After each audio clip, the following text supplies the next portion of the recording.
Bonjour à tous, bonjour Cynthia. Bonjour Guillaume. Bienvenue dans notre édition L'Info 24h/24 sur la TLT. Aujourd'hui un événement un peu spécial, c'est l'ouverture de la Siska au Parc des Expositions de Toulouse. Donc dispositif un peu original aujourd'hui. Nous avons l'homme à la spatule qui nous attend là-bas. Bonjour l'homme à la spatule. Apparemment oui. C'est un peu calme, non? Oui. Oui, en effet Guillaume, je suis devant le Parc des Expositions de Toulouse où le salon La Siska va ouvrir dans quelques instants. C'est peut-être un peu tôt là. Merci Fabrice. Ah, c'était calme. Ouais, c'était calme Cynthia. On se retrouve après une petite page de pub.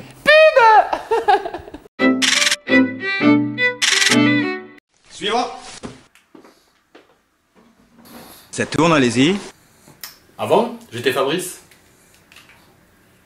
Mais ça, c'était avant. Pas tout là. De retour en direct sur notre chaîne. C'est direct là. Oui, Cynthia, c'est le direct. On retrouve Fabrice au Parc des Expositions de Toulouse. Alors la spatule du nouveau. Oui, toujours nuit ici. On retrouve Fabrice au Parc des Tiens, le Expositions. Pierre-Henri là, le petit stagiaire là qui vient d'arriver là. je crois Va chercher non. les cafés Je pour crois que l'équipe Fabrice là. nous entend pas, là. Rien fou derrière ta caméra là. Ouais, chercher les cafés là. Oui, je pense. Non mais je sais pas, 4 heures avant. Cet hiver, il fera froid. Préparez les moumoutes. Retrouvons Fabrice au Parc des Expositions de Toulouse. Fabrice? Si, Guillaume, enfin ça bouge, la Siska vient d'ouvrir ses portes, donc tout le monde se presse à l'entrée. Excusez-moi de vous couper Fabrice, vous savez que chez nous c'est place au direct. Je crois qu'il y a l'inauguration du salon par le ministre de l'Agriculture, Monsieur Le Foll. Je le connais, lui, c'est le copain de Hollande. Plusieurs hauts placés de la mairie. Voilà, très beau geste technique. Au placé dans une montagne avec des déchets. Après cette très belle inauguration, je crois que Fabrice a un entretien avec le vice-président de la région, Monsieur Labarthe. Puis je crois qu'il nous fera un petit tour de ce salon. Donc Monsieur Labarthe, je suis vice-président du conseil régional avec en charge l'agriculture, l'agroalimentaire, l'enseignement agricole. C'est en fait un salon, mais l'acronyme particulier veut dire Semaine internationale de la qualité et de la sécurité alimentaire. En fait, Siska est sorti au lendemain de la crise de la vache folle. Et pour redonner confiance aux consommateurs, notamment aux consommateurs toulousains, on a mis en place cette semaine qui est devenue un salon de 4 jours. Pourquoi est-ce qu'on a voulu mettre ça en place? C'est tout simplement la vitrine de l'ensemble des productions et des transformations de notre région, qui a quand même la particularité d'avoir déjà 120 produits sous signe de qualité, donc qu'ils soient AOP, AOC, IGP, tout ce qu'on peut retrouver labellisé au niveau national ou européen. Et je crois que c'est véritablement une particularité. Vous avez des régions qui ont 2 ou 3 AOC. Mais nous en avons 120, donc c'est véritablement important. Et il faut qu'on puisse le retrouver et communiquer là-dessus. C'est l'objectif de ce salon. Hey, là Guillaume, nous sommes dans les halles. C'est là où sont réunis tous les exposants. C'est un peu le côté commercial du salon. Chaque artisan et chaque producteur vient là, sur un stand, vendre ses propres produits.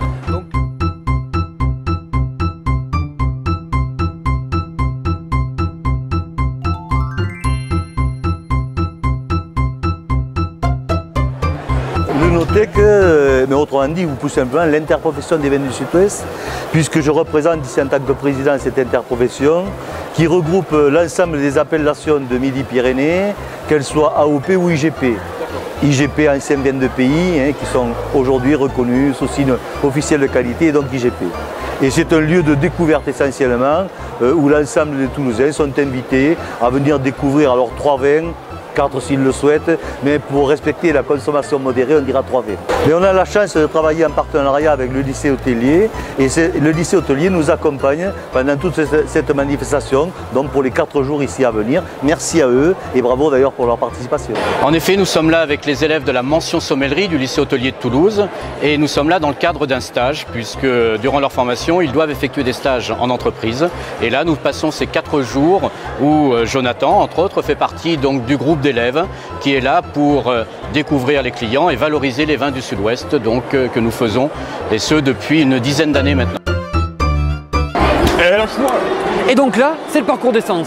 C'est l'endroit un peu pédagogique du salon. On fait travailler les 5 sens à travers plusieurs ateliers. On y va.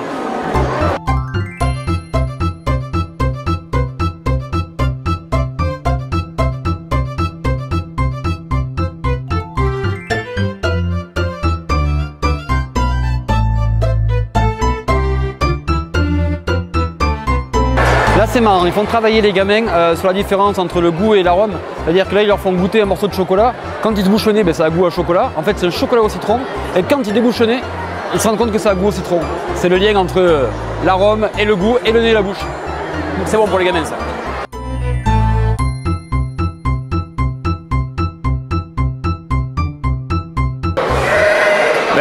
Et le 6K, c'est aussi ça, c'est aussi des animaux. Car sur le salon, une véritable ferme est représentée. Eh, lâche-moi là, ça va. Ouais. Allez, on y va.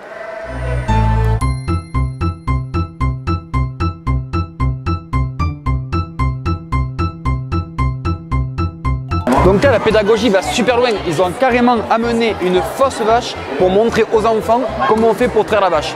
Là, justement, il explique que pour bien faire, il faut bien presser le mamelon de haut en bas. C'est important.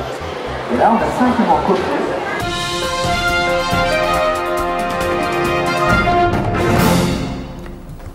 Et tout de suite, la recette. Ah bon, on fait bouffer la dalle, moi.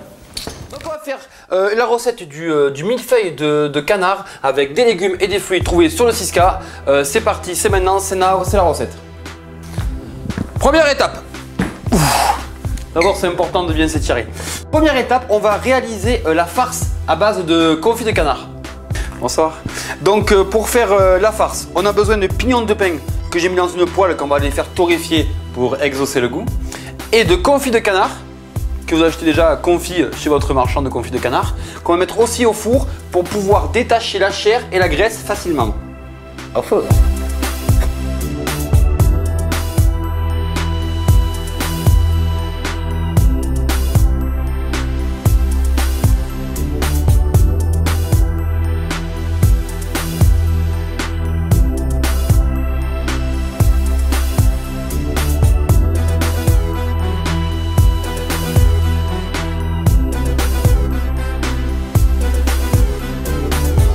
Et bien sûr, pour terminer, c'est pour ça qu'on les a fait chauffer, des pignons de pain. Des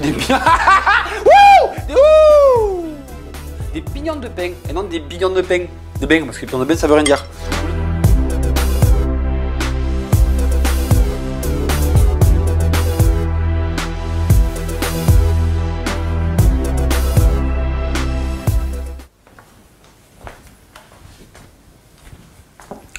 Taillage des légumes. Hop, hop, potiron, chou rouge, et là, céleri rave.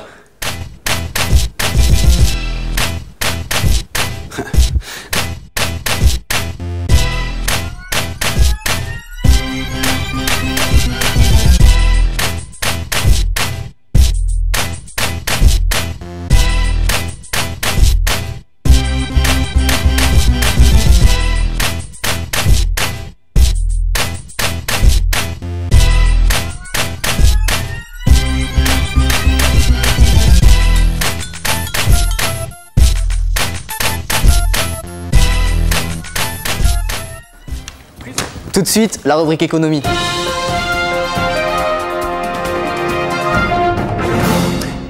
Merci Guillaume, merci Cynthia. Donc voilà, on va répondre à la question simple que tous les Français se posent. En quoi l'économie mondiale est-elle budgétaire? Donc c'est très simple, c'est une question que tout le monde se pose et que je vais répondre en 2 secondes. Bonjour Cynthia. Alors voilà, c'est ça. Aujourd'hui, on a 2 pôles. On a le pôle macroéconomique représenté par toute la minorité. Le pôle microéconomique, les deux sont rejoints par quoi? Par un logarithme bien sûr exponentiel, vous me suivez, n'est-ce pas? Très simple. Ceci est représenté par des canaux de flux bancaires et de liquidités. Tout ça pour répondre à la fameuse question, qu'elle est représentée par l'inflation et la déflation. Ok. Ben, on retourne sur la recette, messieurs, dames. Cuisson du magret. Donc on va d'abord, prendre mon couteau, le dégraisser. Là il est bien cuit, il est juste bien cuit rosé. C'est de le faire reposer 10 petites minutes avant de le couper. Au dernier moment, on va réaliser une petite tuile d'herbe. Une huile d'herbe, c'est pas facile à dire. Petite tuile d'herbe. La petite tuile d'herbe. Une petite tuile d'herbe, donc à base de cresson, parce que c'est les cressons qu'on a. Donc, et ça fait un rappel aussi avec ce qu'il y a à l'intérieur du millefeuille. Avec du cresson, un peu d'huile d'olive, c'était très très simple. C'est un peu pour le goût, mais surtout pour la déco. Et là, on blende. Ça marche pas.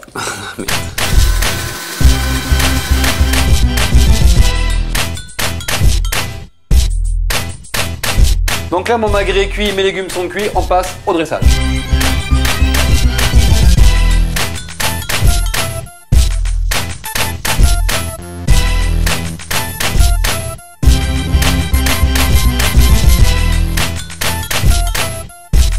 au dernier moment. Donc là on a un plat quand même qui est riche, qui est chaud, qui est plutôt consistant. Moi je mets de la pomme fraîche, froide au dernier moment par-dessus, ça va ramener un peu de croquant et surtout de la fraîcheur.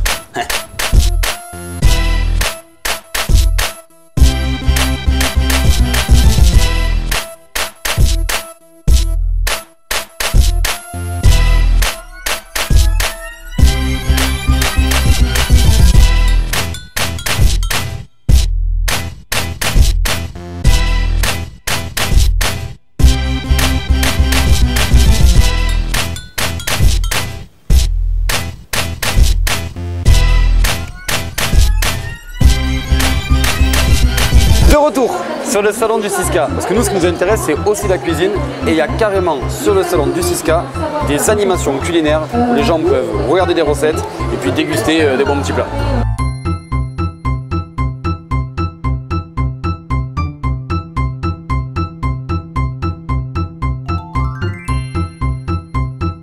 Autre animation, Guillaume, on a des producteurs qui viennent nous parler de foie gras avec des cuisiniers derrière qui cuisinent le foie gras. Donc on a l'histoire du foie gras, les manières de le cuisiner, les manières de le conserver, de le stocker, tout sur le foie gras, c'est là.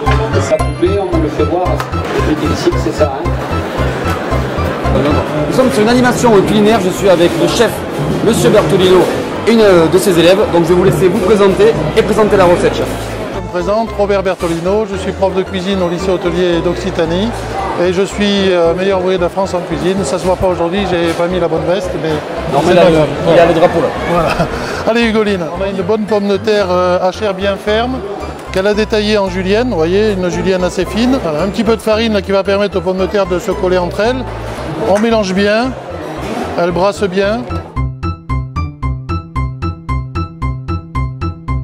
Extraire un petit peu l'eau que le sel fait rendre à la pomme de terre pour éviter que ça se projette dans la poêle. Allez, et ensuite tu peux commencer à mettre ta première couche dans une poêle bien chaude avec du beurre clarifié dedans. Il faut que ça chante, vous entendez chanter? Voilà, on va ajouter l'atome des Pyrénées. Après, le moment le plus délicat que je vais lui laisser faire, ça sera de la retourner sans la casser, voilà. Hein?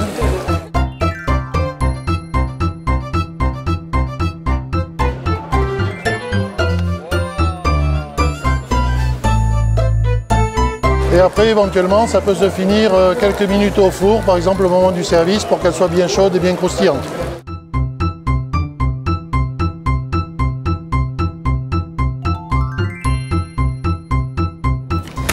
Merci à tous de nous avoir suivis pour cette émission spéciale 6K. Retrouvez-nous la semaine prochaine pour une émission spéciale La fin du monde à Bougarache. Merci Cynthia et bonne semaine à tous.